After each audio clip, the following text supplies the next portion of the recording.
દોસ્તો, ઉર્જા એટલે કે એનર્જી. અત્યારે તમે જુઓ છો કે અત્યારે આપણી પૃથ્વી ઉપર ઉર્જાની માંગ દિવસે ને દિવસે વધતી જાય છે. આપણે ઘરે TV, mobile, fridge, washing machine જેવા સાધનોનો ઉપયોગ કરીએ છીએ. બહાર નીકળીએ ત્યારે ગાડી, બાઇક, સ્કૂટર, રિક્ષા જેવા સાધનોનો ઉપયોગ કરીએ છીએ. બરાબર. અને દિવસે ને દિવસે જે સુવિધાઓ વધતી જાય છે એના લીધે ઉર્જાની માંગ પણ વધતી જાય છે અને એના લીધે આપણે વધુને વધુ ઉર્જા વાપરીએ છીએ આ બધા સાધનોની અંદર. અને દોસ્તો, એ જે ઉર્જા આવે છે એ વિદ્યુત સ્વરૂપે આપણા ઘરે આવે છે, અથવા તો જે પેટ્રોલિયમ છે એ આપણે બાળીએ છીએ, કોલસો બાળીએ છીએ. એટલે કે દોસ્તો, આપણે આપણા રોજિંદા જીવનમાં ઘણા બધા સાધનો વાપરીએ છીએ અને એના માટે આપણને ઘણી બધી ઉર્જાની જરૂર હોય છે. અને ઉર્જા વિના હવે આપણું જીવન શક્ય નથી એવું આપણે કહી શકીએ છીએ કે ઉર્જા વિના આપણે સરળતાથી આપણું જીવન ન જીવી શકીએ, કારણ કે આપણને આદત પડી ગઈ છે ઉર્જા વાપરવાની. તમે જ વિચાર કરો કે તમે હવે ઉનાળાની શરૂઆત થઈ ગઈ છે, હવે ફ્રીજમાંથી ઠંડુ પાણી પીધા વગર તમને ચાલશે? નહીં ચાલે. ઠંડુ પાણી તો જોશે જ. તો પાણીને ઠંડુ કરવા માટે પણ તમારે ઉર્જાની જરૂર રહેવાની છે. બરાબર ને? ખોરાક રાંધવા માટે પણ આપણને ઉર્જાની જરૂર હોય છે. આપણે જે ટ્રાન્સપોર્ટેશન કરીએ છીએ, એટલે એક જગ્યાએથી બીજી જગ્યાએ જઈએ છીએ, તમે સ્કૂલ જતા હશો, સાયકલ લઈને જતા હશો, અથવા તો કોઈ બસમાં જતા હશો, અથવા તો રિક્ષામાં જતા હશો, તો એના માટે પણ આપણને ઉર્જાની જરૂર હોય છે. એટલે દોસ્તો, ઉર્જાની માંગ પૃથ્વી ઉપર જેમ વસ્તી વધારો થતો જાય છે એમ દિવસે દિવસે વધતી જાય છે. અને તમે જાણો જ છો કે આપણી આસપાસ આ જે બધી ઉર્જા આવે છે એનો છેલ્લો જે સ્ત્રોત છે એ સૂર્ય છે. બરાબર. આ બધી જ ઉર્જા પૃથ્વી ઉપર છે એ ક્યાંથી આવેલી છે? સૂર્યમાંથી આવેલી છે. એ તો તમને ખ્યાલ જ હશે. દોસ્તો, આપણે સીધો સૌર ઉર્જાનો તો ઉપયોગ કરીએ જ છીએ, પણ આ ઉપરાંત આપણે પૃથ્વીની અંદર પેટાળની જે ગરમી છે અને જે લાવારસની ઉર્જા હોય છે એનો પણ ઉપયોગ કરીએ છીએ. દરિયાની અંદર જે મોજા આવે છે એ ઉર્જાનો પણ ઉપયોગ કરીએ છીએ. પવન ઉર્જાનો પણ ઉપયોગ કરીએ છીએ. આ ઉપરાંત દોસ્તો, પરમાણુના કેન્દ્રમાંથી, એટલે કે ન્યુક્લિયર એનર્જી, એટલે પરમાણુના કેન્દ્રમાંથી જે ઉર્જા મેળવાય છે, જેને આપણે ન્યુક્લિયર એનર્જી કહીએ છીએ, એનો પણ આપણે ઉપયોગ કરીએ છીએ. બરાબર દોસ્તો? તો આપણે ઘણી બધી ઉર્જા પૃથ્વી પર વાપરીએ છીએ. હવે દોસ્તો, આપણે કોઈ કામ કરતા હોઈએ ત્યારે ઉર્જા વાપરીએ છીએ. બરાબર ને? ઉર્જા વગર કોઈ કામ ન થઈ શકે, આપણે જાણીએ છીએ. કેટલાક ઉદાહરણ લઈએ. તમે જુઓ કે આપણે જ્યારે ક્રિકેટ રમતા હોઈએ અને ક્રિકેટનો જે દડો છે એ સ્ટમ્પ ઉપર વાગે છે, ત્યારે આપણે જે સ્ટમ્પ છે એને પાડી દઈએ છીએ દડા વડે. એટલે એ વખતે શું થાય છે? એ વખતે જે દડો છે આપણે ફેંક્યો છે એની અંદર આપણે બળ આપેલું હોય છે. બરાબર. અને એ દડો સ્થાનાંતરિત થાય છે, એટલે કાર્ય થયું તો કહેવાય જ. પણ એ વખતે જે ઉર્જા આપણે દડાને આપી છે એ દડો જઈને અથડાય છે સ્ટમ્પ સાથે અને સ્ટમ્પ પડી જાય છે. એટલે એ વખતે એ ઉર્જા જે આપણે દડાને આપી હતી એ દડો જઈને સ્ટમ્પને ઉર્જા આપી દે છે અને એને પાડી દે છે.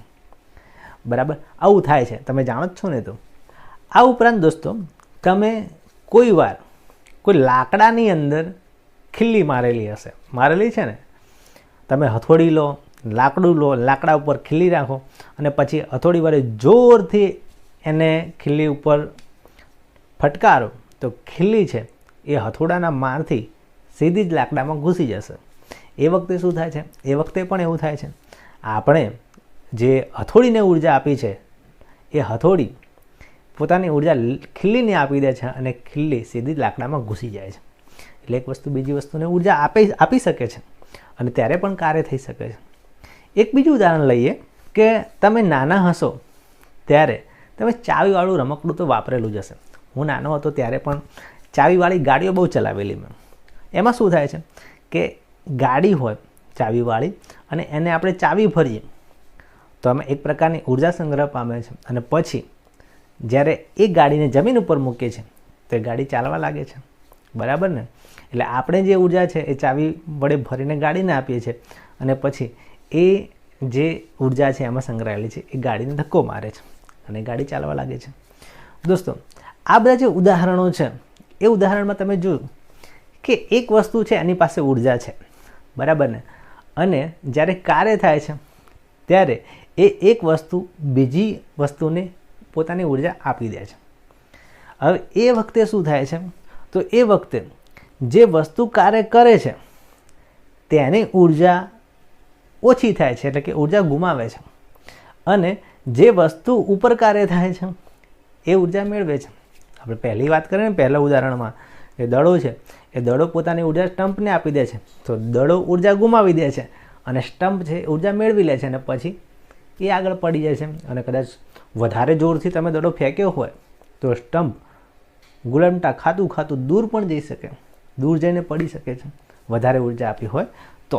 એટલે એક વસ્તુ છે એ ઉર્જા ગુમાવે છે અને બીજી લે છે, બરાબર? આવું થાય છે.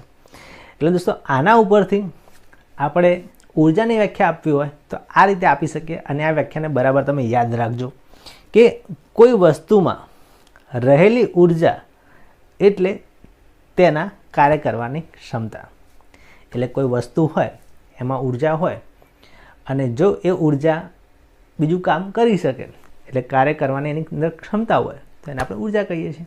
એટલે દોસ્તો કોઈ વસ્તુમાં રહેલી ઉર્જા, જેટલી ઉર્જા હશે એટલું એ કામ કરી શકશે.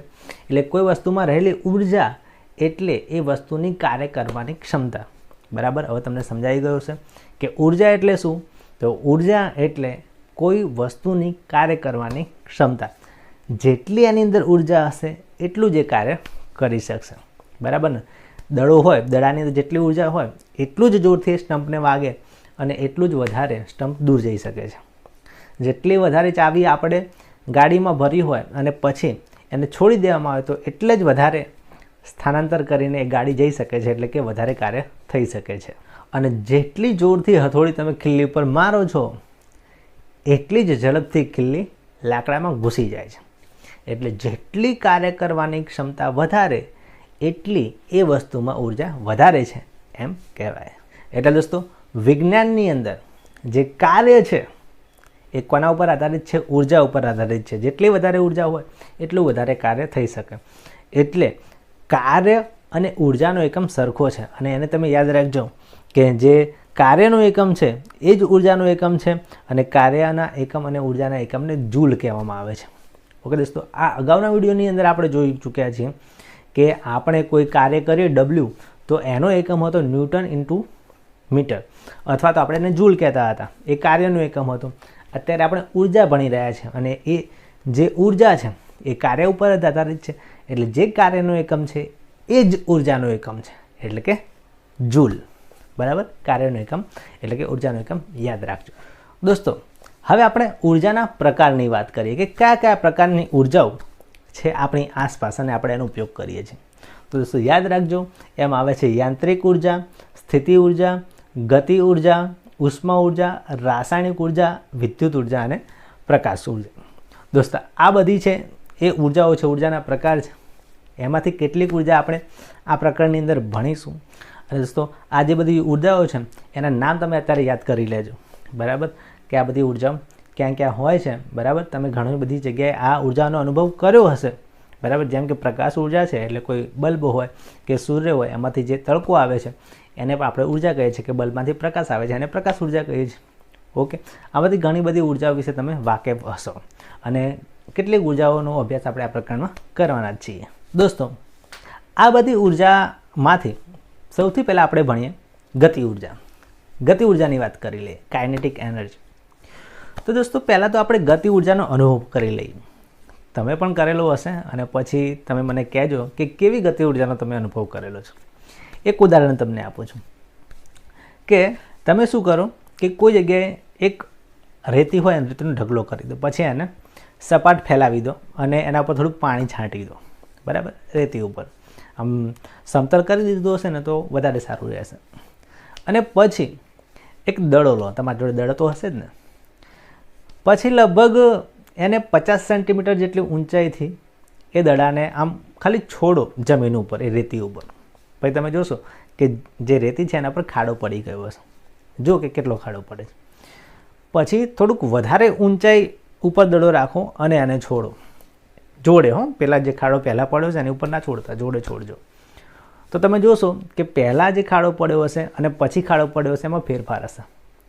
હવે તમારાથી થાય ને એટલો ઊંચો હાથ કરો, બરાબર, તમે જેટલા સુધી પહોંચી શકો એટલે સુધી, અને પછી એટલી ઊંચાઈએથી દડાને છોડો ત્રીજી કોઈ જગ્યાએ, પણ રેતી ઉપર જ. પછી તમે જુઓ પહેલાં નીચેથી 50 સેન્ટીમીટર જેટલા અંતરથી દડો નાખ્યો ત્યારે કેટલો ખાડો પડ્યો, પછી થોડોક દડો ઊંચો રાખ્યો અને પછી જુઓ પછી કેટલો ખાડો પડ્યો, અને સૌથી ઊંચો તમે દડો રાખ્યો ત્યારે કેટલો ખાડો પડ્યો. તમે નોંધ્યું જ હશે કે જ્યારે તમે દડાને સૌથી વધુ ઊંચાઈ પર રાખો છો ત્યારે જે રેતીમાં ખાડો પડે છે એ વધારે હશે ને? કેમ આવું થાય છે? તો આનું કારણ છે ગતિ ઉર્જા. કે જ્યારે તમે દડાને ઉપરથી છોડો છો, બરાબર, ત્યારે એ દડો છે એ જમીન ઉપર પડે છે, જમીનને પછી ધક્કો લગાવે છે, જેમાં તમે રેતી પાથરેલી છે, અને જેટલી ગતિ ઉર્જા દડાની અંદર વધારે છે એટલો વધારે ધક્કો એ રેતીને લાગે છે અને એટલો વધારે ઊંડો ખાડો થાય છે, બરાબર ને? આ છે ગતિ ઉર્જા. અને દોસ્તો, એમાં પણ ખબર ન પડી હોય તો તમે એક અનુભવ તો કરેલો જ હશે. તમે ક્રિકેટ રમ્યા હશો અથવા તો દડામાર રમ્યા હશો, એમાં તમને દડો કોઈ વાર વાગ્યો હોય તો તમને ખબર જ હશે કે દડો કોઈ તમે ધીમે રહીને માર્યો હોય તો તમને કેવો દડો વાગે? કંઈ વધારે ના વાગે. પણ કોઈ જોરથી દડો માર્યો હોય, અથવા ક્રિકેટમાં તમે રમતા હો અને કોઈ જોરથી દડો ફટકાર્યો હોય અને તમને પછી વાગ્યો હોય પાછળ, તો કેવો વાગ્યો હોય? ધીમે માર્યો હોય એમાં તો ગતિ ઉર્જા ઓછી હોય, પણ કોઈ જોરથી ફટકાર્યો હોય તો એમાં ગતિ ઉર્જા કેવી હોય? વધારે હોય ને.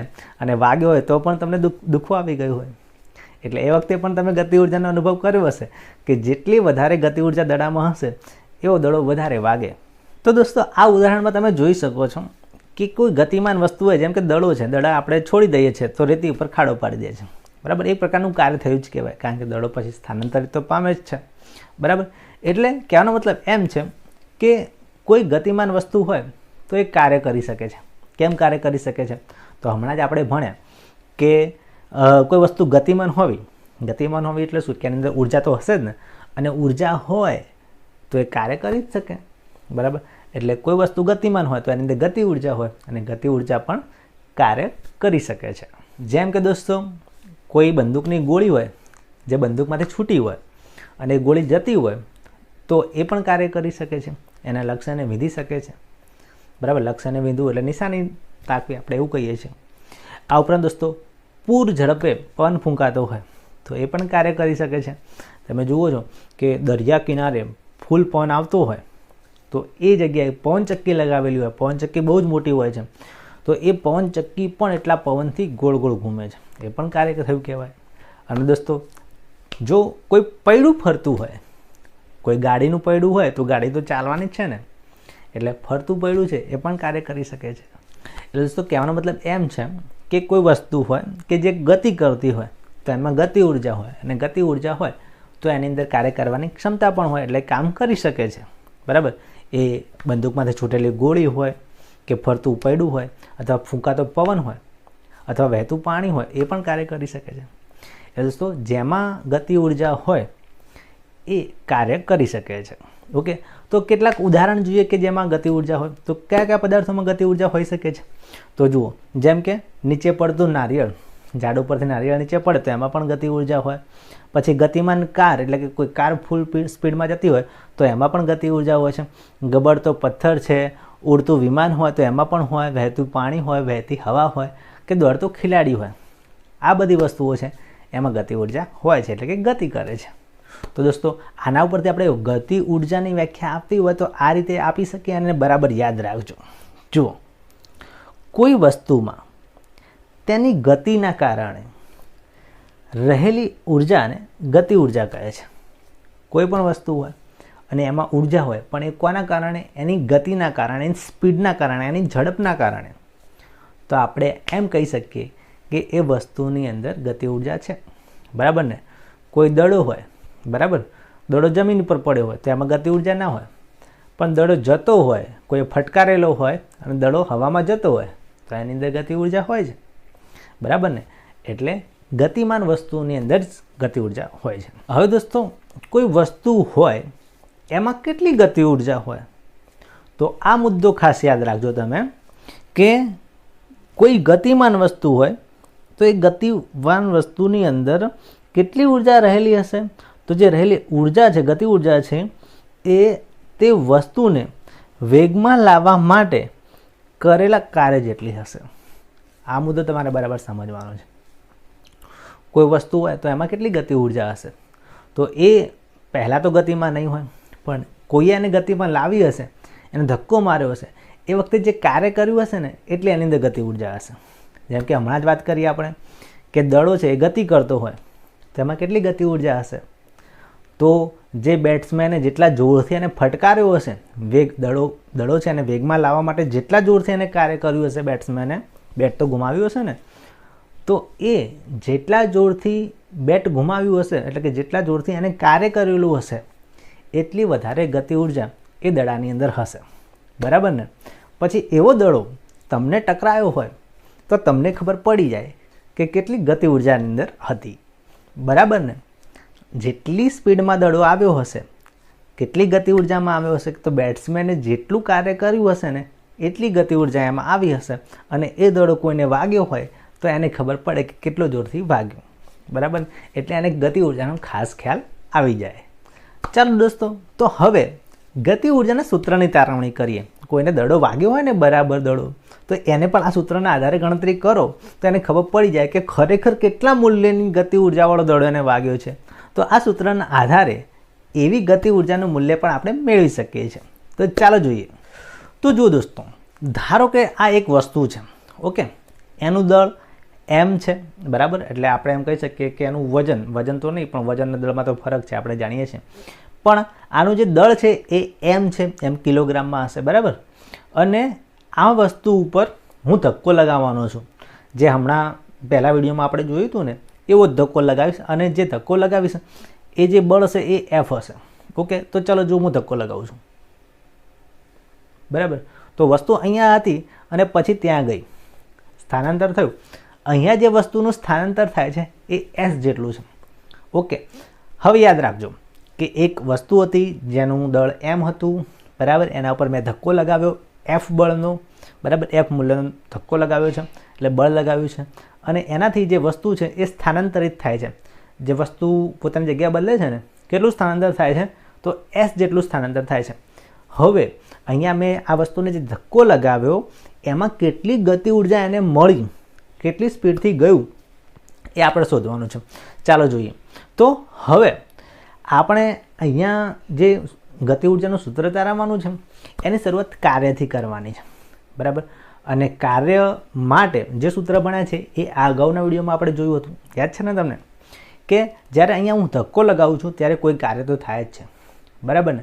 અને એ થયેલું કાર્ય છે એ ડબલ્યુ છે, અને થયેલું કાર્ય કોના ગુણાકાર જેટલું હોય, તો જે બળ લાગ્યું હોય એફ એ, અને જે સ્થાનાંતર થયું હોય એસ એના ગુણાકાર જેટલું હોય છે.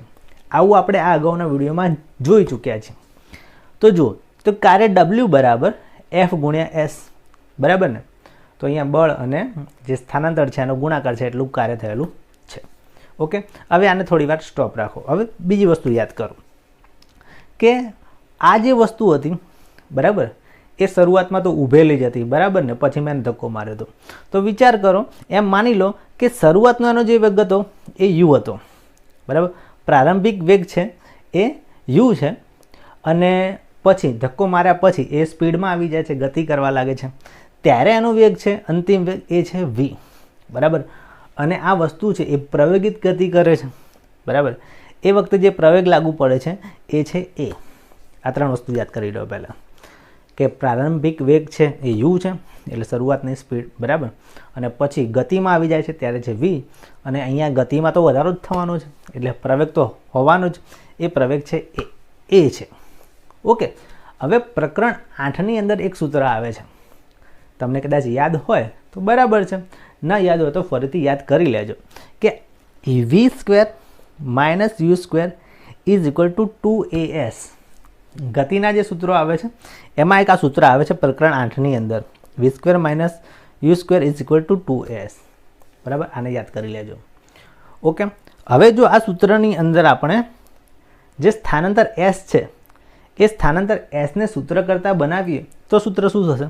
તો તમે જુઓ કે એસ અહીંનો અહીંયા જ રહે, અને 2a છે ને એને ભાગાકારમાં લઈ જઈએ તો એસ એક બાજુ હોય એને આપણે પહેલાં જ લખી દઈએ. તો એસ બરાબર v² માઇનસ u², પેલી બાજુ જે હતું એ આ બાજુ લખ્યું છે, અને ભાગ્યા નીચે 2a આવશે. Okay, v² minus u² upon 2a. આ સ્થાનાંતરનું સૂત્ર થયું જે આપણે પ્રકરણ 8માં આવે છે. ઓકે, હવે આને અહીંયા સ્ટોપ રાખો. હવે પ્રકરણ 9માં તમે ભણ્યા હશો બળની વ્યાખ્યા, અને બળનું સૂત્ર પણ તમે ભણ્યા હશો કે કોઈ બળ લાગે એ કોના જેટલું હોય. તો જુઓ, એ છે F બરાબર ma, પ્રવેગ અને દળનો ગુણાકાર, એટલે એના ઉપર લાગતું છે બળ છે એ છે, બરાબર. F બરાબર ma, આવું પ્રકરણ 9માં શીખ્યા છીએ. હવે જો તમે શું કરો, તો અહીંયા 3 સૂત્રો આપણી પાસે મળ્યા છે. જો, એક કાર્યનું સૂત્ર છે, બરાબર, અને પછી ગતિના જે સૂત્રો હતા એના આધારે સ્થાનાંતરનું સૂત્ર આપણને મળ્યું છે, અને બળનું સૂત્ર મળ્યું છે. હવે તમારે શું કરવાનું છે કે આ જે 2 સૂત્રો છે ને, સ્થાનાંતર S અને બળ Fના, એને આ સૂત્રની અંદર ઉમેરી દો.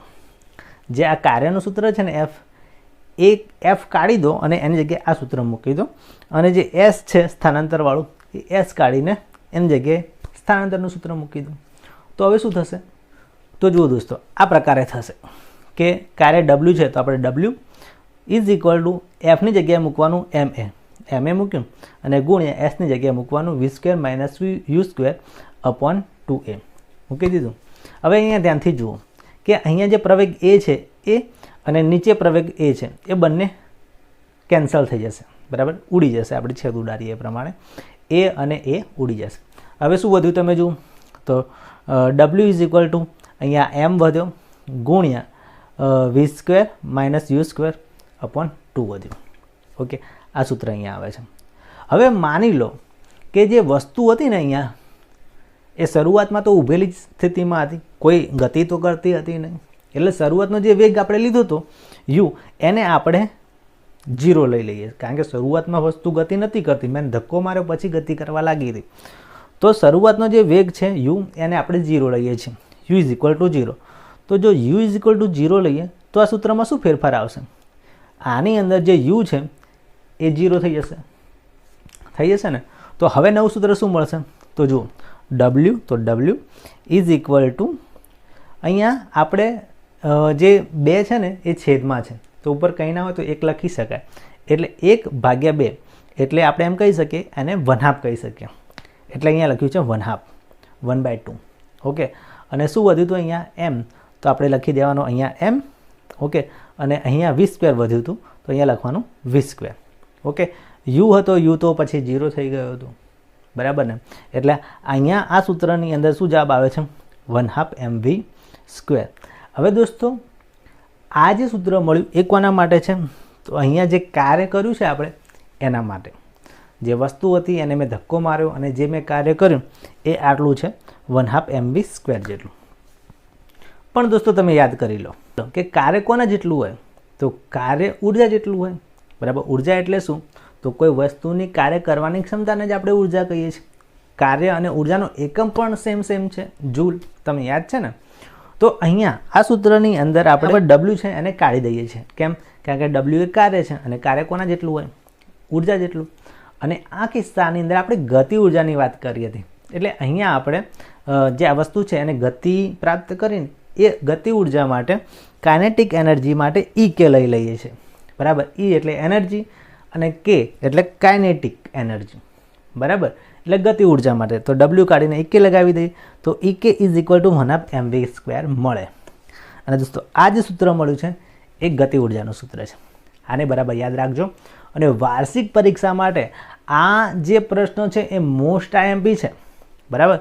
ગતિ ઉર્જાનું સૂત્ર તારવો, આ પ્રશ્ન છે મોસ્ટ IMP છે. એમાં તમારે આ જે આખું સમીકરણ આપણે તાર્યું ને, એક સ્ટેપ તમારે યાદ રાખવાના છે. ઓકે, તો આ રીતે આપણે આ સૂત્રના આધારે કોઈ પણ વસ્તુની ગતિ ઉર્જા મેળવી શકીએ છીએ.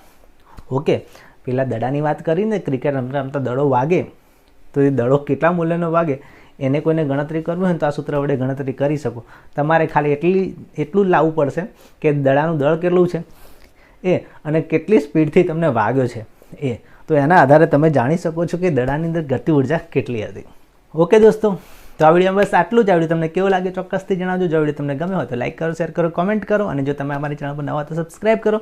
અને બેલ આઇકનનું બટન દબાવી દો, જેથી અમારા જે લેટેસ્ટ વિડીયો બને એની આપણે તમને મળી રહે. તો ચાલો દોસ્તો, હવે બીજા કોઈ વિડીયોમાં મળીશું. ત્યાં સુધી આવજો.